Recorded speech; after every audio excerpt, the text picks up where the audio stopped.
All right. So the last one that I wanted to touch on, and I know that I'll open up the floor for questions and whatnot, but the flexibility within the environment, and I can't really demonstrate it too much, so it's more of a talking point, is around integrations to other systems. So we've done multiple integrations in the past to integrate payroll systems or external systems to assist with some of the capturing of data points. And I'm going to use payroll as a primary because whether it be ADP or Paylocity or UKG, normally there's a pre-built connector or something that allows for some ease in trying to get it into the system, and then flexibility as to how that data is represented. And building out those integrations provide a level of comfort that the HR side of things is still in the payroll system, and then you can still populate the data so that your controller, your CFO, your whoever it is that needs to be able to review those reports or those financial statements are able to go into the system and still see the data without having to do manual journal entries or having to run reports out of the other integration system and pull it into this one. It does it all naturally, seamlessly, which is something that we see very frequently. Currently working through a UKG one, that's why I threw that one out there. So the system in itself allows for a lot of flexibility, and it doesn't stop at just payroll. It could be done with WMS systems, or we've seen storefronts, Amazon or Shopify or BigCommerce, stuff like that, which then integrate really nicely into the environment as well. So outside of that, I think the only last thing, and I'm not sure how familiar you guys are with, it sounds like some of you guys have some experience in NetSuite, but with the bank reconciliation process, that's another big one.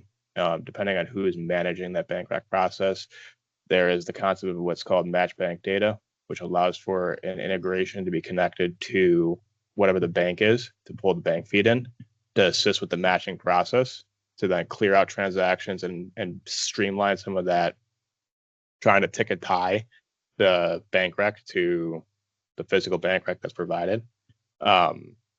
Within that, it does allow for the connection to be made. And in this scenario, you'll see that there's some transactions here, and matching them up is pretty easy, and the system learns.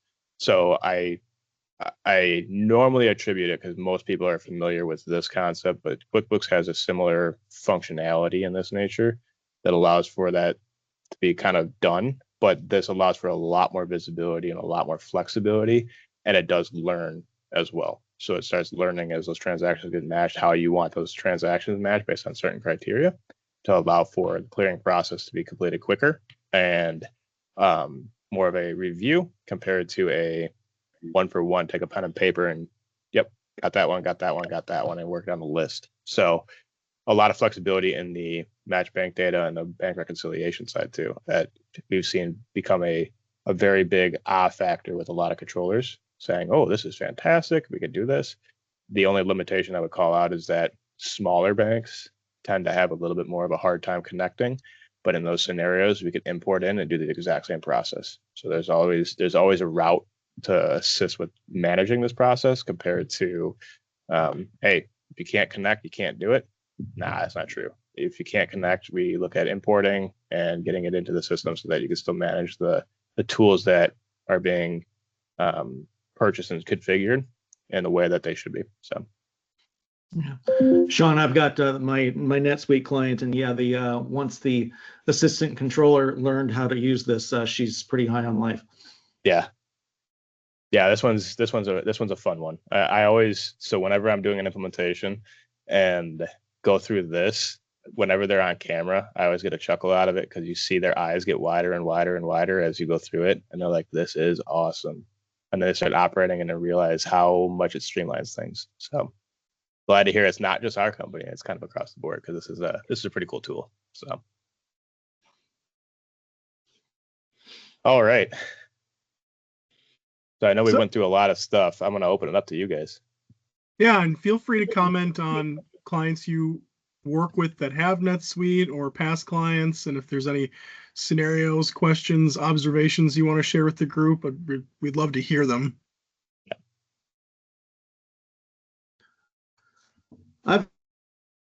You guys have some insight into it. I gave NetSuite for the general ledger, CSV files for the accounts payable detail, CSV file for the accounts receivable detail. That would be pretty easy.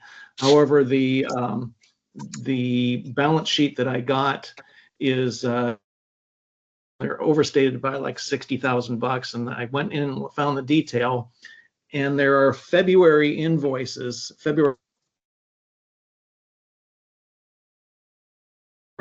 detail as of 12/31/2024, which makes no sense to me. I went back and looked at the invoices, and they're all dated 25, but somehow they're appearing on the balance sheet as of 12/31/2024. Any insight? I realize you can't shooting in the dark, but I'm just curious as to, some of them are showing up as such, and most of them are not. So what? You said these are invoices? I'm sorry? You said these are invoices? Invoices, yeah. That's appearing beginning balance for the 12/31/2024 balance sheet. Yeah. So what might be causing that? The system has a concept of a period and a date. And depending on how you're running reporting, that might be the date period mismatch that we kind of call it. I kind of glanced over in the managed accounting process or managed accounting periods.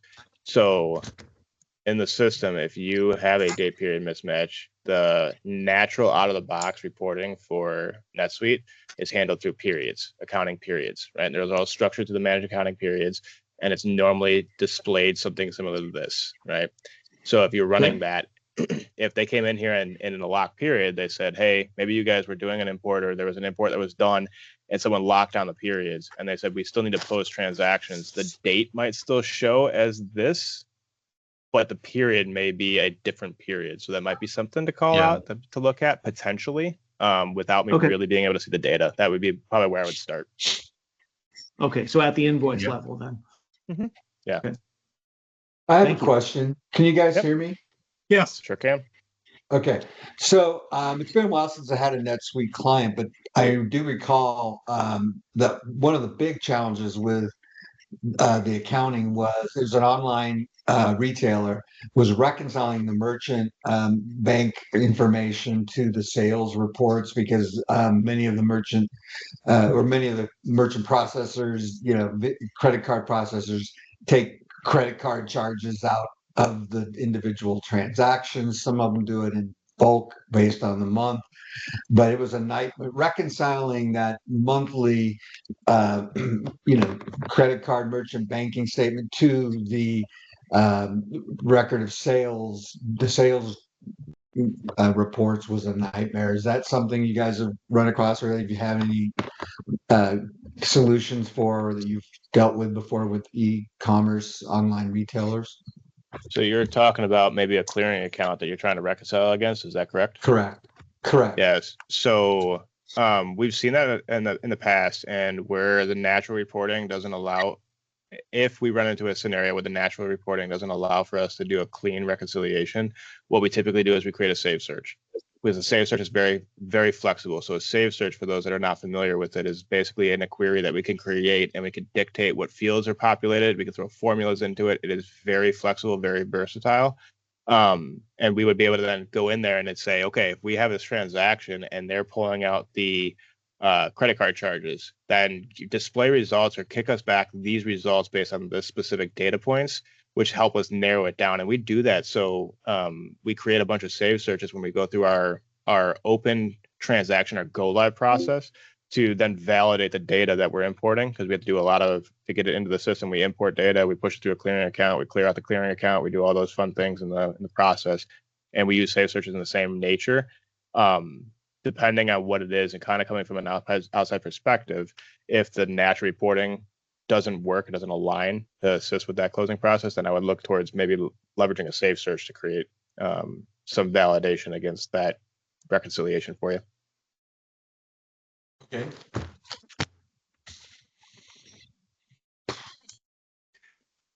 Do any of you have scenarios right now where maybe you have clients on QBO or otherwise, that you're wondering, should they be looking at this, or they're maybe right on that edge of tipping into needing something like this? Does anyone have a scenario like that to share? Or any questions around identifying that?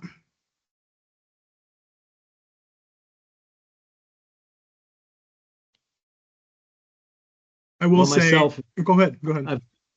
Myself, I had one such client, and like I mentioned, they're in the process of converting right now. There's conversion date was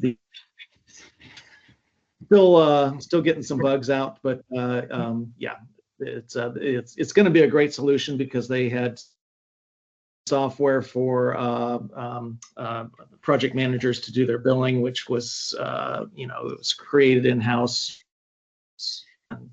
There's always going to be problems with that and the maintenance of it and so forth, and all the project managers complained about it. So now we're on for the most part, the project managers like it, other than the fact that they don't like filling out all of the information on the projects, because we don't know who to talk to, who to bill, what phone numbers are, all that kind of stuff. So that's my own little pet peeve with project managers. But by and large, I think it's going to be a great system.